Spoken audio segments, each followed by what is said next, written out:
दीनू एक मेहनती किसान था। वो अपनी बीवी के साथ हंसी खुशी जिंदगी गुजार रहा था। उनकी जिंदगी में सिवाय औलाद के किसी चीज की कमी नहीं थी। दीनू को औलाद की बहुत ख्वाहिश थी।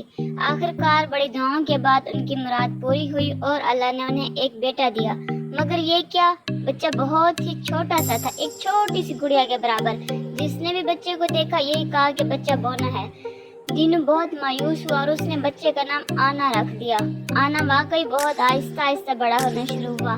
कुछ अरसे के बाद दीनू के घर में एक और बच्चे की आमद हुई, लेकिन वो भी पहले वाले की तरह बौना निकला।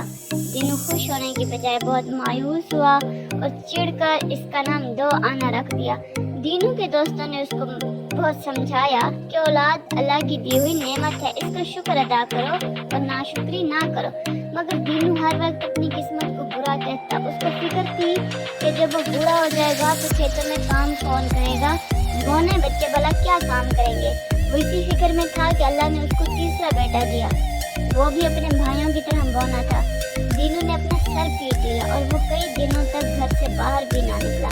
गुस्से में आके उसने तीसरे बच्चे का नाम खोटा आना रख दिया। वक्त गुजरता गया और ये तीनों आना, दो आना और खोटा आना जवान हो गया।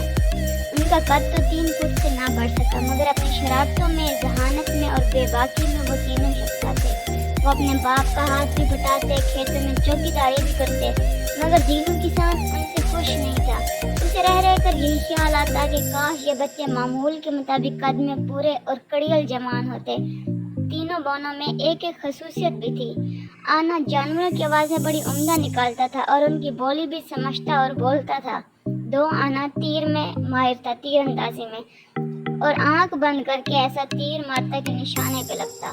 खोटा आना हवा में उड़कर छलांग मारता था और उसकी लाज जिसे पड़ती थी उसका मुंह टेढ़ा हो जाता था। वो बस एक छलावा था। दीनू के खेत में फसल तैयार थी और उसने फसल कटवाकर मंडी में बेच दी। खुशी खुशी रकम लेकर घर आ गया। 4 डाकू दीनू की ताक में थे। उन्होंने रात को किसान के घर में डाका डालने का प्रोग्राम बनाया और आधी रात को किसान के घर में दाखिल हो गए। किसान और उसकी बीवी सो रहे थे कि डाकुओं ने उन्हें लात मारकर उठा दिया। दोनों ने जब डाकुओं को सामने पाया तो बहुत घबराए। एक डाकू बोला, निकालो वो सारी रकम जो आज मंडी से लाए हो। दीनू ने कहा, भाइयों मैं गरीब आदमी हूँ, इसी रकम से सारा साल गुजारा करना है, ये जुल्म ना करो। लेकिन डाकू तो फिर डाकू थे। उन्होंने किसान को मारना शुरू कर दिया। तीनों भाई छुपकर ये मंजर देख रहे थे। एक डाकू के हाथ में बंदूक थी और वो मुसलसल पैसों का मुतालबा कर रहा था। सबसे पहले दो आना ने किसकार किया। डाकू ने दीनू से पूछा, ये कैसी आवाज़ थी? वो बोला, मुझे क्या पता, शायद कोई जानवर होगा। उसी वक्त आना ने भेड़िए की आवाज़ निकाली। एक डाकू घबरा कर बोला, लो बाहर भेड़िए आ गए।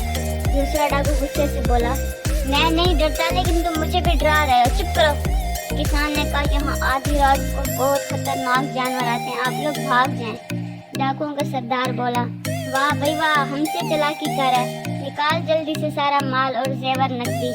ये कहकर किसान को थप्पड़ मारा। ये देखकर आना ने शेर की बड़ी करकटदार आवाज निकाली।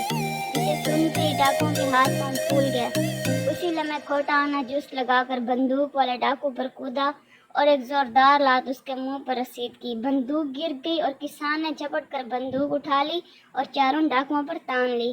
खोटा ना एक बार फिर कूदा और एक अब लात डाकुओं के सरदार को मारी। एक डाकू चीखा, भागो, और वह सब भाग निकले।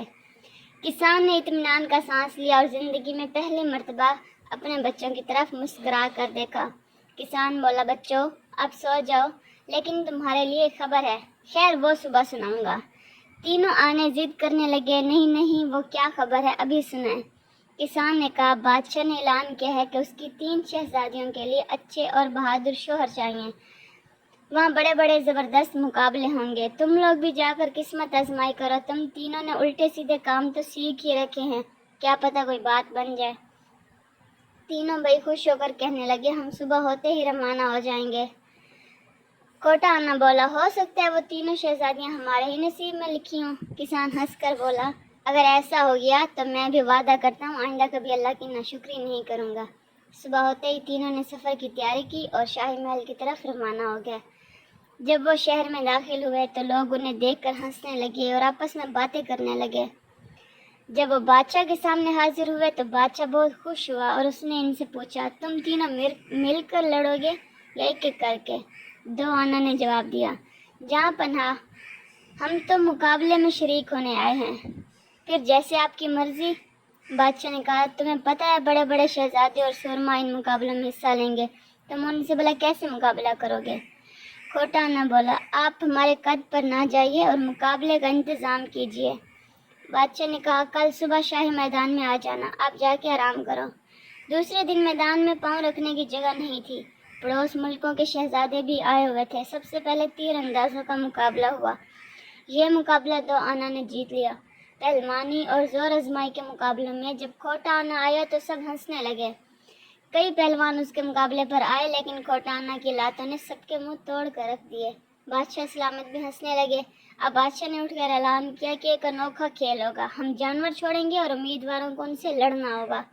मैदान खाली करके सिपाहियों ने पिंजरे खोल दिए। भेड़िए, कुत्ते, रीछ और बड़े बड़े बंदर देखकर सब उम्मीदवार भाग खड़े हुए।